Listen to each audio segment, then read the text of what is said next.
Solomon is trying to point us in the right direction before we get too far down the wrong path.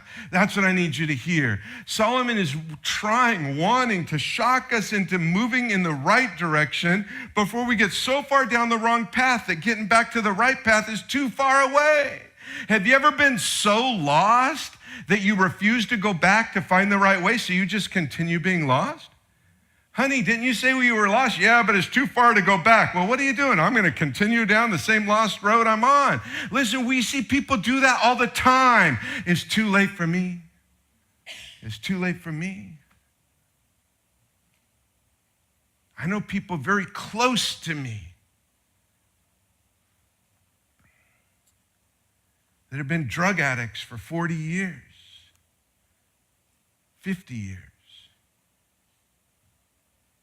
That's a long way back. And we see people all the time who die rich and miserable. And if you tell them at the end, hey, you have to go back and get on the right path and start investing in relationships in your life, they're like, they can't. So if you can, hear Solomon take his shockingness and say, if I start down the right path now, investing in relationships and family and friends, the things that are truly blessings from God, that are truly important in life, then I'll continue down that road. And maybe God will bless me financially, or maybe he won't, but I'll be content either way because I'll have my relationships in order, right? If you start heading down the wrong path and think you're going to invest in your relationships later, you might be too far to go back.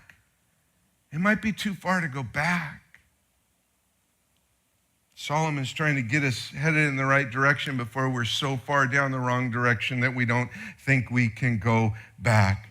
And the right direction is realizing the crucial importance, the critical importance of having people around us to hold us up and us hold them up. Relationships that are real relationships that we invest into, that we protect, that we prioritize in our life. Because at some point on this long and winding road, we're going to need someone to hold us up. And at some point on this long and winding road, we're going to need to be the holder-upper, right?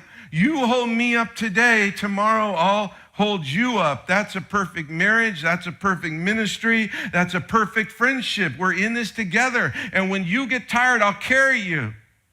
And then when I get tired, you carry me.